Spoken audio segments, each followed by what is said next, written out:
नमस्कार दोस्तों, मैं चैतन्य आपका स्वागत करता हूं इस प्लेटफॉर्म पर। कैसे हैं आप सभी? उम्मीद करते हैं अच्छे होंगे, बेहतर बनने के प्रयासरत होंगे, और अगर नहीं है तो मिलकर कुछ बेहतरी का प्रयास करेंगे। मुझको कुछ निदा फाजली जी जो हिंदी उर्दू के शायर रहे हैं, उनकी कुछ पंक्तियां याद आ रही हैं जो मैं आपसे शेयर करना चाहता हूं, बताना चाहता हूं। दुनिया जिसे कहते हैं वो जादू का खिलौना है, जो मिल जाए वो मिट्टी है और जो ना मिले वो सोना है। मेरे दोस्त, कहते ये है ना, ये दुनिया जो है ये जादुई खिलौना है एक। जो चीज पालोगे, जो चीज प्राप्त हो जाएगी वह मिट्टी लगने लगेगी, और जो चीज नहीं मिलेगी, जो चीज नहीं पा रहे हो, वो तुम्हारे लिए सोने से बढ़कर होगा। बहुत ही अच्छी लाइन, बहुत ही अच्छी पंक्तियां उन्होंने ये बोली हैं और लिखी हैं। मजा आ गया इन पंक्तियों को बोलकर ही। 4 पंक्तियों में पूरी दुनिया और पूरी जिंदगी का सार उन्होंने बताया है। मैं आज आपके लिए हिंदी शब्दकोश से रिलेटेड क्लास लाया हूं। यह क्लास वर्णमाला से मेरी अंतिम क्लास रहेगी, और इस क्लास से हम ये जानेंगे, इस कक्षा से हम यह जान पाएंगे कि कौन सा शब्दकोश में, जैसे इंग्लिश में डिक्शनरी होती है, वहां सुना होगा कि बुक आएगा, कि बैट आएगा पहले डिक्शनरी में, तो BAT आता है, बी के बाद तो बैट पहले आ रहा, फिर बुक आ रहा। इसी प्रकार से हिंदी की शब्दकोश है, इसमें शब्द दिए रहेंगे और कौन सा शब्द पहले आ रहा है और कौन सा शब्द बाद में आ रहा है, यह जानना हम यहीं से सीखेंगे। पहले क्या सीखेंगे? शब्दकोश का क्रम क्या रहता है, कौन सा वर्ण किस स्थान पर आता है, किसके बाद कौन सा वर्ण आता है, यहाँ से कौन से क्वेश्चन पूछे गए हैं, कौन से प्रश्न पूछे जाने की उम्मीद है आगे चल के, ये सब चीजें हमसे जान पाएंगे। हमसे पढ़ने में आपका बस यही एक फायदा है कि नजरिया मेरी, नजर आपकी। कॉन्सेप्ट को पूरा किल कर दूंगा मैं यानी कॉन्सेप्ट किलर। आपको एक एक चीज से अवगत कराता चलूंगा, बताता चलूंगा कि कहां से कौन सी चीज पूछी जाती है और आगे कौन सी चीज पूछी जाने की उम्मीद है, कहां से प्रश्न बन सकते हैं। तो दोस्तों, क्लास को मैं बताता रहूंगा, अपने तरीके बताता रहूंगा, मेंटोस तरीका बताता रहूंगा, जिससे सब कुछ यहीं छप जाएगा। कॉपी पेन लेकर बैठिए और क्लास से जो भी संबंधित आपको इंपॉर्टेंट या महत्वपूर्ण बिंदु लगे या तथ्य लगे, उसको तुरंत नोट डाउन करिए। एक नोट्स होगा ना तो क्या होगा, रिवीजन करने में बहुत आसानी होगी। मैंने से पिछली क्लास में बताया था कि पढ़ने का क्या तरीका होता है, बस उसी तरीके को अपनाएं, हर चीज सरलता से, सुगमता से प्राप्त करते चले जाएंगे। तो जैसा कि मैं क्लास लाया हूं हिंदी शब्दकोश में, पहले तो आपसे मैं कुछ बातें शेयर करूंगा, उस बातों को, उस जानकारी को आप अपने अंदर ढालिए। उसके बाद की बात मैं आगे से आपसे करूंगा कि किस प्रकार से कौन सा शब्द किस शब्दकोश में कहां पे कौन सा शब्द का क्रम क्या रहेगा, या ये अगर शब्द है तो इसका वर्ण विन्यास क्या रहेगा। एक एक वर्ण को खोल के रख दूंगा, एक एक वर्ण को तोड़ के रख दूंगा, मरोड़ के रख दूंगा। देखते रहिए आप लोग। पहले तो मैंने पिछली क्लास में बात की, आप लोग को बताया, क्या बताया, ये बताया कि उत्क्षिप्त व्यंजन, यानी पूछा गया है उत्क्षिप्त व्यंजन या ताड़नजात व्यंजन या द्विगुण व्यंजन, ये तीनों नाम एक ही के हैं, उत्क्षिप्त, ताड़नजात, द्विगुण। ये प्रश्न ताड़नजात पूछा गया है, इस नाम से अवगत है सभी, उत्क्षिप्त से और द्विगुण से। लेकिन ताड़नजात नाम इसका नया आया हुआ है, वह कौन से वर्ण है, कौन से वर्ण है? ड़ा और ढ़ा, ड़ा और ढ़ा। लड़ाई में जो ड़ा आता है वो, और पढ़ाई में जो ड़ा आता है वो, समझ रहे हैं? तो ये दो शब्द, ये दो वर्ण कौन से कहे जाते हैं? उत्क्षिप्त, ताड़नजात या द्विगुण। आने वाले एग्जाम में अगर स्तर कठिन बनता है हिंदी का ना, तो ये पूछा जा सकता है कि ताड़नजात कौन सा है, तो ये बता दिया इसी का नाम उत्क्षिप्त है, इसी का नाम द्विगुण है। ठीक है, इसमें एक रूल और पूछा जा सकता है, 4 ऑप्शन दे सकता है आपसे, और ये पूछ सकता है कि निम्नलिखित में से किस विकल्प में ताड़नजात का प्रयोग नहीं है। तो इन 5 जगहों पर नहीं होता है, कहां कहां नहीं होता है वह हम जान लेंगे, और बाकी जगह होता है। जब हमको ये पता है कि यह रास्ता उसके घर तक नहीं जाता है, तो उस रास्ते पे जाना बेकार है। बस यही मैं आपसे बताना चाहता हूं। क्या ये जान जाते हैं कि कहां कहां प्रयोग इनका नहीं होता है, बाकी हर जगह होता है।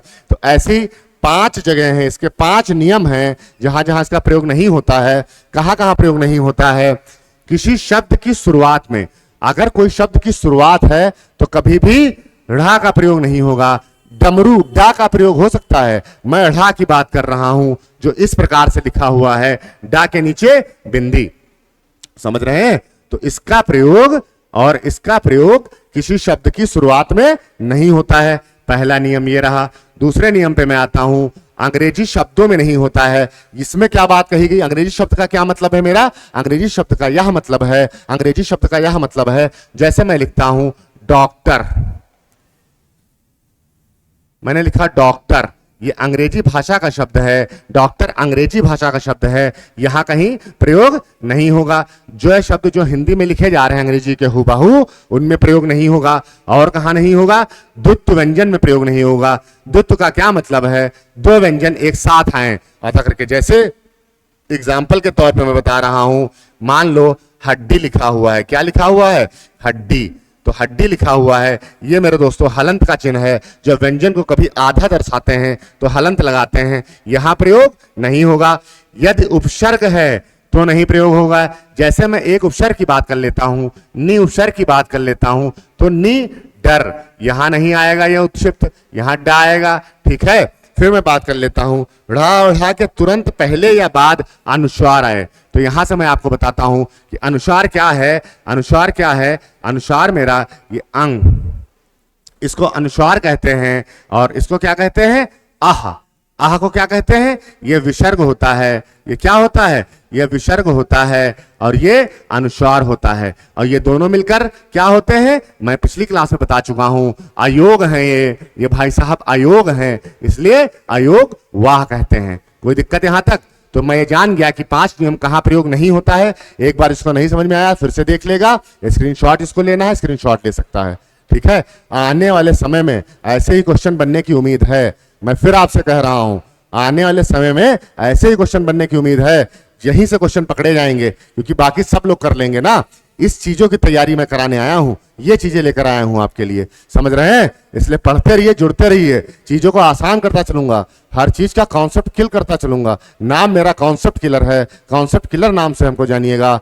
ठीक है, आगे मैं बात करता हूं। आगे मैं क्या आया हूं? मैं वर्ण विन्यास सिखाने आया हूं, वर्णों का विन्यास करना। जब वर्ण का विन्यास कर लेंगे तो क्रम में भी रख लेंगे कि हिंदी शब्दकोश में कौन सा पहले आएगा कौन सा बाद में आएगा। उसमें सबसे डाउटफुल या संदेहपूर्ण जो रहता है, जो रा देखे होंगे आपने लिखे, कैसे रा देखे होंगे, यहीं पे मैं थोड़ी सी भूमिका बनाना चाहूंगा कि एक रा इस प्रकार से कहीं देखा होगा, कर्म में रा देखा होगा, क्रम में रा देखा होगा और रा पूरा में देखा होगा, ऐसे ट्रक में रा देखा होगा। इस तरीके का रा देखे होंगे ना।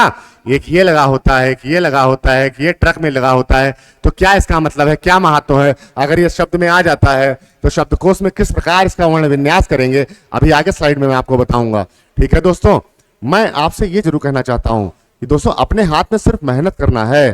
ठीक है, मेहनत कर सकते हैं, कर्म करना अपने हाथ में है, फल की इच्छा नहीं करनी चाहिए। गीता का कॉन्सेप्ट है, बहुत ही बेहतरीन कॉन्सेप्ट है, सुख दुख समा करते लाभा लाभो जया जयो। समझ रहे हैं?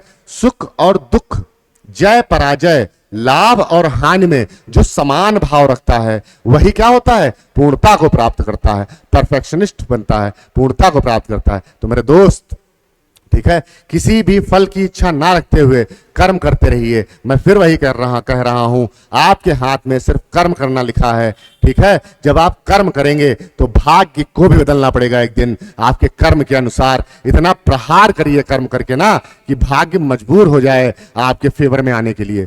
तो कर्म करिए, जब कर्म करेंगे तभी भाग्य बदलेगा। फिर आगे मैं आपसे बात करता हूं, जो मैं आगे बात करने लाया हूं, क्या मैं बात करने लाया हूं? रा के भेद। यहां से इस क्लास से आपके सारे डाउट क्लियर होंगे, सभी चीजें क्लियर होंगी, यहां से मैं सब आपको क्लियर करा दूंगा। बस मेरे साथ जुड़ते रहिए। आपके छोटे भाई का, आपके दोस्त का, आपके मित्र का अगर तरीका आपको पसंद आ रहा है तो शेयर करिए, लाइक करिए, सब्सक्राइब करिए। एक एक चीज में ऐसी पकड़ बनवाऊंगा, ठीक है, कि आप खुद ही पढ़ाने लगेंगे, दूसरे को बताने लगेंगे, मास्टर बन जाएंगे आप। ठीक है, मैं रा के भेद को लेकर आया हूं। क्या लेकर आया हूं? रा के 3 भेद हैं। कौन कौन से? यहीं तैयार कर दूंगा, बस देखते रहिए। रा का पहला भेद, रा का सामान्य रूप होता है। जैसे जहां पे आप पूरा लिखा देखते होंगे, जिस प्रकार रमेश है, ठीक है, राकेश है, वो रा का सामान्य रूप है। फिर रा का रेफ रूप की बात करता हूं नंबर 2 पे। क्या है? रा का रेफ रूप। ये जब आप रा ऊपर लिखा देख रहे हैं, ये ऊपर लगा रा देख रहे हैं, ये रा का रेफ रूप है। कैसे है, क्या है, यही याद कराऊंगा, देखते रहिए मेरे साथ। तीसरा क्या है? रा का पदेन रूप। ये जो नीचे आप देख रहे हैं रा लगा हुआ, ये रा का पदेन रूप है। कैसे इसको जानेंगे? सामान्य रूप आप समझ गए, रा पूरा रहता है। रेफ मतलब, इसको यही याद कराता हूं, रेफ मतलब रूप से ले लीजिए, रूप से ले लीजिए। रेफ मतलब रूप से ले लीजिए। रूप मतलब छत, छत मतलब ऊपर, रूप मतलब छत, छत मतलब ऊपर। इट्स अ मेंटोस तरीका, ये मेंटोस तरीका है। रूप मतलब ऊपर, यानी ऊपर जो लगा होगा ऊपर जो लगा होगा वो कौन सा होगा? रेफ होगा। बताइए, क्लियर? कभी भूलेंगे जिंदगी में? इसको कहते हैं मेंटोस तरीका। रेफ, रूफ, रेफ से रूफ लिया, रूफ मतलब ऊपर, और जो ऊपर लगा हुआ ये कर्म का, ऊपर धर्म का, शन का, ये जो ऊपर लगे हुए हैं ये कौन सा रूप है? रेफ रूप है। इसको देख लीजिए, रेफ मतलब रूप मैंने ले लिया, इससे निकल मिलता जुलता, रूप मतलब ऊपर, यानी ऊपर रा की जब बात होगी वो रा का रेफ रूप होगा।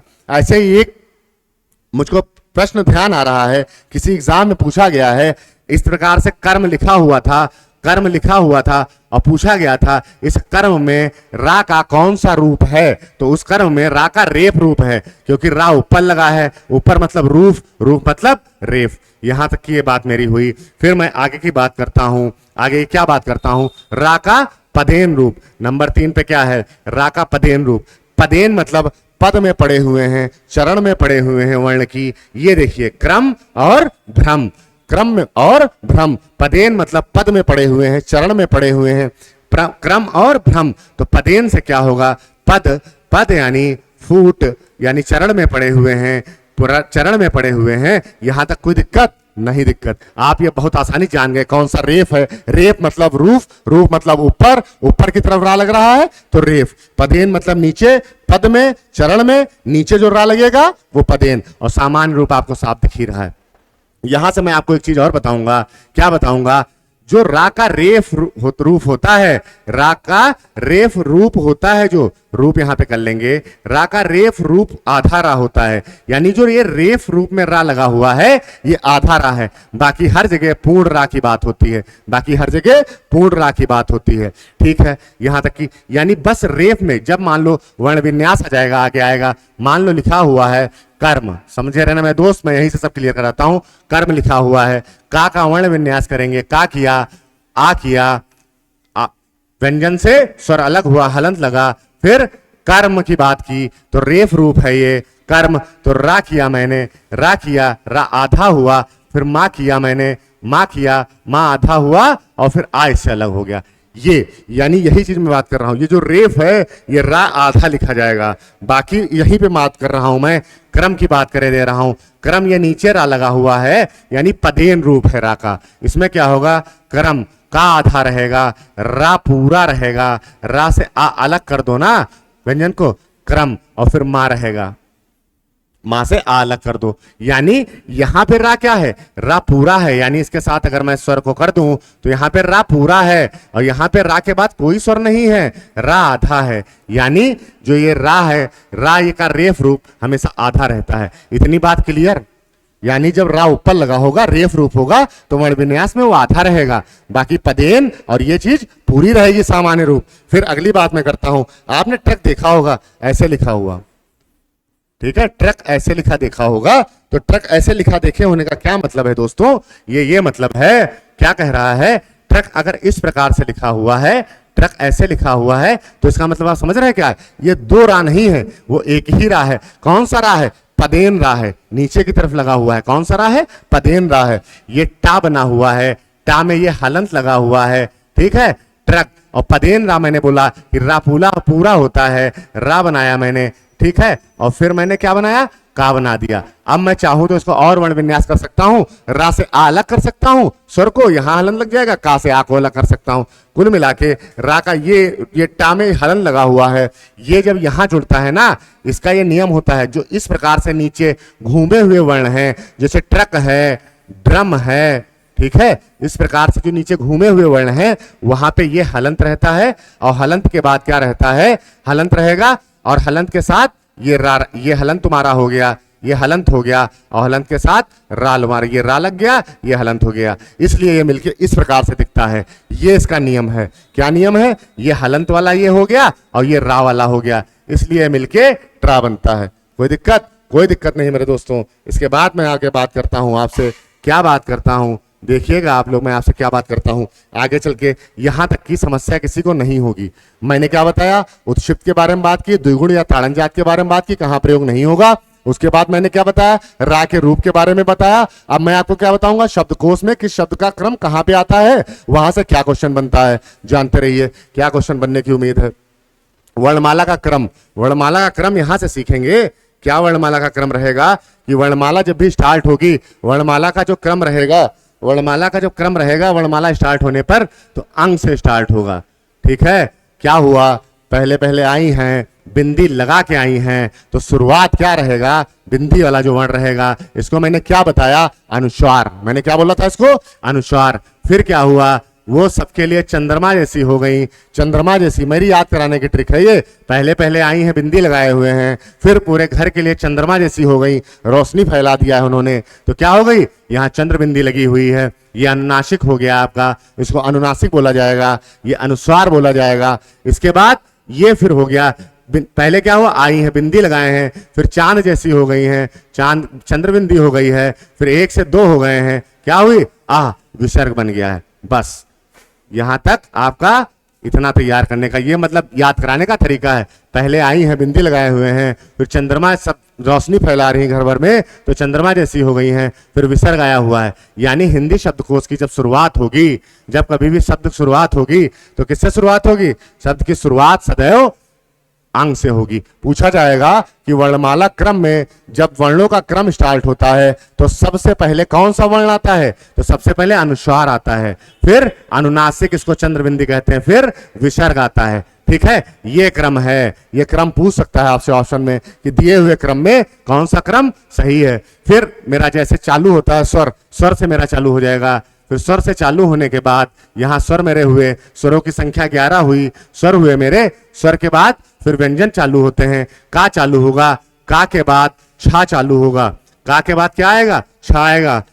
बहुत बार पूछा गया है कि हिंदी वर्णमाला क्रम में छा का स्थान जो है, हिंदी वर्णमाला क्रम में जो छा का स्थान है वो किस वर्ण के बाद आता है, तो का वर्ण के बाद आता है। क्यों आता है यह जानना बहुत जरूरी है। अगर ये जान लेंगे ना तो कभी भी, देखिए क्या कॉन्सेप्ट बना है, उस कॉन्सेप्ट के पीछे क्या थीम है, उस अवधारणा की थीम को जानना आवश्यक है। अगर थीम को आप पकड़ लेते हैं ना, क्यों हुआ ऐसा, तो कभी भी क्वेश्चन गलत नहीं होगा। आते हुए ना क्वेश्चन भी आप टैकल कर सकते हैं। क्यों ऐसा हुआ, क्योंकि छा, मैंने क्या बताया था, छा, छा जो है संयुक्त व्यंजन है, किससे मिलकर बना है, आधा का और शा से मिलकर बना है। जब का से मिलकर बना है तो का यहां पास है, तो का से ही मिलकर बना है, तो छा इसके बाद ही आएगा। ऐसे ही मैंने आपको क्या बात की थी, पहला छा बताया था, फिर ज्ञा, फिर इसी में फिर ऐसे ही चलते जाएंगे, जा आया, जा के बाद ज्ञा आया, ज्ञा क्यों आया, इसकी भी मैंने बात की थी। क्या बात की थी, ज्ञा वर्ण जो है वो ज्या बोला जाता है, जा और इया से मिलकर बना है, यानी ज्या पहले आ रहा है, इसलिए जा के ठीक बाद इया आया है। फिर इसी प्रकार से चलता रहा, फिर ता आया, ता के बाद त्रा। इन सबका क्रम पूछा जाता है और आने वाले एग्जाम में पूछा जाएगा। क्वेश्चन यही से बनता है, या वर्ण विन्यास से। कैसा क्या रहता है, त्रा आया, त्रा यहाँ पे क्यों आया, त्रा आने के कारण एक पीछे रीजन ये है कि आधा ता है, फिर रा है, ये संयुक्त व्यंजन है। इन सब की बात मैंने आपसे पिछली क्लासेस में की है। आप लोग पिछली क्लासेस में जाके वर्णमाला को एक शानदार तरीके से सीख सकते हैं, और ऐसा सीख सकते हैं कि उससे किसी को भी सिखा सकते हैं। ठीक है, फिर मैं ऐसे ही चलता चला गया, और उसके बाद मैंने बात की या, रा, लावा, शा, फिर इस श्रा की बात की। ये चौथा संयुक्त व्यंजन है, ये चौथा संयुक्त व्यंजन है, कौन सा, श्रा। ये किससे मिलकर बना है, ये शा और रा से मिलकर बना है, शा और रा से मिलकर बना है। जब शा ये वाला आया है, ये वाला कौन सा शा है, ये तालव्य शा है। उच्चारण स्थान क्लास में मैंने बात की है, कौन सा उच्चारण स्थान किस वर्ण का कहां से है। पिछली क्लासेस में जाइए आप लोग, बेहतरीन अंदाज, बेहतरीन तरीके से सीखिए उच्चारण स्थान भी। ठीक है, ऐसा सिखा दूंगा ना कि खुद पढ़ाओगे, लोगों को पढ़ाने लगोगे। उसके बाद ये शा के बाद श्रा आया हुआ है, इस श्रा की मैंने बात की। इस प्रकार से यह क्रम जारी रहा, और यहाँ पे क्या हुआ, हिंदी शब्दकोश में जो वर्णमाला आ रही है वो खत्म हुई। एक चीज और जानेंगे यहाँ पे, क्या जानेंगे, जहां पे खतरा है वो जानेंगे। क्या खतरा जानेंगे, मैं खतरा से अवगत कराता चलूंगा, एक एक चीजों को पार कराता चलूंगा। ठीक है, जो रास्ते में पड़े हुए कांटे कंकड़ हैं उनको दूर कराता चलूंगा, और नजरें जो धुंधली हो चुकी हैं उनको साफ कराता चलूंगा। किस प्रकार से, ये छाया हुआ है, छाया हुआ है, तो पूछेगा हिंदी वर्णमाला में छा जो है किस शब्द, हिंदी शब्दकोश वर्णमाला में छा वर्ण का क्रम किस शब्द के बाद आता है, तो का के बाद आता है। क्वेश्चन क्या पूछेगा, इस पे बहुत बड़ा निर्भर करता है, भाषा समझेंगे। किस वर्ण के पहले आता है, खा के पहले आता है। कम से कम 300 बार क्वेश्चन पूछा गया है, ये आगे फिर पूछा जाएगा। क्या पूछा जाएगा कि जो ये है क्या, इया किस वर्ण के बाद आता है, जा के बाद आता है। किस वर्ण से पहले आ रहा है? झा से पहले आ रहा है। रेड अलर्ट जारी है, मेरा रेड अलर्ट जारी है, यानी क्या है? यहां पे गलत होने की उम्मीद है। आगे देखते हैं, त्रा है। त्रा किस वर्ण के बाद आ रहा है? तो ता और रा से मिलकर बना है, ता के बाद आ रहा है, और था से पहले आ रहा है। ठीक है। श्रा जो है किस वर्ण के बाद आ रहा है? सा के बाद आ रहा है, और इस सा से पहले आ रहा है। इसका क्रम एक बार पूछा गया है, और आने वाले समय पूछा जाए। देखिए, प्रश्न वहीं से बनेगा जहां कंफ्यूजन क्रिएट होता है। बाकी सब कर लेंगे। क्या कंफ्यूजन यहां से क्रिएट हो सकता है?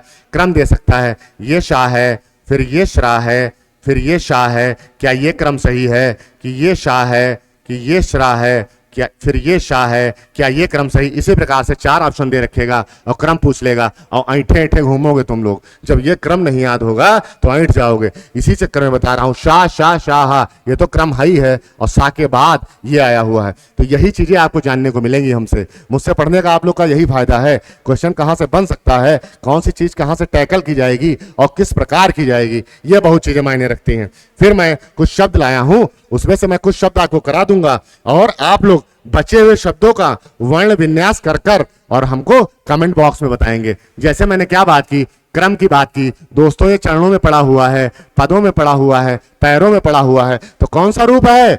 ये कौन सा रूप है? पदेन रूप है। रा का पदेन रूप है। ठीक है। मैंने क्या बोला था? रेफ रूप जो रहेगा वो आधा रहेगा। रेफ रूप रा का आधा रहता है, बाकी सब पूर्ण रहते हैं। जैसे क्रम में क्या हुआ? क्रम का बनाया, फिर रा मैंने बनाया। रा से क्या किया? मैंने स्वर अलग कर दिया, आ को अलग कर दिया, इसके साथ जोड़ देंगे तो रा पूरा है। फिर मैंने क्या किया? मां लिखा, और मां में हलन लगाया, छोटा आ को अलग कर दिया। ये इसका वर्ण विन्यास हो गया। फिर मैंने कर्म की बात की। कर्म में क्या हुआ? का हुआ। पहले तो ये बताएं, ये ऊपर रा आया हुआ है, ऊपर मतलब रूप में, रूप मतलब रेफ रूप। रा का कौन सा रूप है? ऐसे शब्द देगा और पूछेगा इसमें रा का कौन सा रूप है? ऊपर की तरफ है, रूप यानी रेफ रूप है। रेफ हमेशा आधा रहता है। रेफ कैसा रहता है? आधा रहता है। क्या बनाया? का बनाया, का से आ अलग किया। फिर कर्म की बात मैंने की। कैसी बात की? कर्म की बात की। कर्म की बात की। रा मैंने बनाया, आ बनाया, और मां बनाया। कौन दिक्कत? कोई दिक्कत? रा का पूर्ण हुआ, कर्म हुआ, क्या हुआ? रा पूर्ण हुआ, कर्म हुआ। ये बात हुई मेरी। ये कहने का मतलब है कि यहां क्या रहेगा? रा का पूर्ण रूप है, जोड़कर रा पूरा बन रहा है। समझ रहे हो? यहां क्या है? ये क्रम है, ये रा का आधा रूप है। माफी चाहेंगे दोस्तों, ये क्या है? रा का आधा रूप है, कर्म। फिर यहां पे मां हुआ, और यहां पे क्या हुआ? आ हुआ। ये हला, तो यहां से क्या हुआ? रेफ रूप है, तो रेफ रूप आधा है। ये क्या है? पदेन रूप है पूरा। ये रा और आ मिलकर रा पूरा बना रहा है। यहां पे ठीक मां आ रहा है, उसके बाद ये आधा ही रहेगा, इसलिए रेफ रूप रहेगा। अब धर्म का आप लोग निकालेंगे। छत्री का मैं बताया दे रहा हूं। छत्री क्या है? पहले तो छा है, फिर क्या है? छा है, फिर त्रा है, फिर छोटी ई है, और फिर या है। ठीक, इसको भी और तोड़ूंगा मैं। क्या तोड़ूंगा? धर्म को आप लोग को बताना है। छा को मैंने तोड़ा, का तोड़ा, और शा में तोड़ा, ये हो गया। फिर त्रा को मैंने तोड़ा, ता और रा में तोड़ा, फिर छोटी ई हुआ, छोटी ई के बाद या हुआ। ये रूप टूटा। अब जैसे यहां छत्री दे रखा है, छत्री दे रखा है, और मान लो छत्री दे रखा है, और कत्र दे रखा है। कत्र मैंने मान लिया, कत्र कुत्र दे रखा है मान लो, तो का हुआ, का हुआ, का के साथ छोटा ऊ है। यहां पे का के बाद क्या आ रहा है? शा आ रहा है। यहां छोटा ऊ आ रहा है। शब्दकोश में शा जो है ऊ के बाद आता है, तो कुत्र पहले होगा छत्री से। देखो, इसी प्रकार से जो शब्द हैं संयुक्त व्यंजन वाले, उनसे बनेगा, तब दिक्कतें आएंगी, वही दिक्कत आती है। तो जो जहां क्रम जिसका रहेगा उस हिसाब से बता देंगे। वर्ण विन्यास पूछा जाएगा, तो मैंने रा की बात बता दी जहां कंफ्यूजन रहता है। इसमें का एक और मैं बता देता हूं, और आप लोग मेरे दोस्तों, आप लोग इसको करके जो बचे हुए हैं इनको करके हमको दिखाइएगा। मैं सैनिक का बताया दे रहा हूं, मैं ज्ञानी का बताया दे रहा हूं, यहां लिख के आपको दिखाया दे रहा हूं कि ज्ञानी का क्या होगा। ज्ञा किससे किससे मिलकर बना है? ज्ञा किससे मिलकर बना है? जा धन या ज्या। ठीक है। इसमें क्या है? बड़ा आ लगा हुआ है, बड़ा आ मैंने अलग किया, और ना अलग किया, इसके साथ बड़ी ई को अलग कर दिया। ये क्या हुआ? ज्ञानी, ज्ञानी, यानी ज्ञानी का यही पूछा जाएगा कि निम्नलिखित विकल्पों में से ज्ञानी का वर्ण विन्यास क्या है, उसमें एक ऑप्शन ये भी दे रखा होगा, क्या, ज्ञा धन बड़ा धन नी, ये भी दे रखा होगा, ये भी दे रखा होगा। लेकिन ऑप्शन दोनों सही, ये भी सही है वो भी सही है, ठीक है। लेकिन सबसे उपयुक्त कौन सा है, ये वाला, जिसने बिल्कुल तोड़ के पोस्टमार्टम कर दिया है, वो बिल्कुल सही है। तो ये चीजें रहेंगी, पहले तो क्रम जान लिए, फिर रा का रूप जान लिए, फिर तोड़ना जान लिए किस प्रकार से रहता है। एक मैं आपको और बता देता हूं, मान लो विज्ञान निकालना है तो वा वि छोटी ई, ज्ञा का मैंने क्या बताया, जा धन इया हो गया, ठीक है, और फिर ना हो गया। क्या चाहिए, अगर यहां से आ अलग करेंगे तो हलन लगा देंगे, ना से अलग करेंगे तो आ लगा देंगे हलन। ये वर्ण विन्यास है, इसी को वर्ण विन्यास कहते हैं। बस ये वर्ण विन्यास यहां पे मेरा समाप्त हुआ।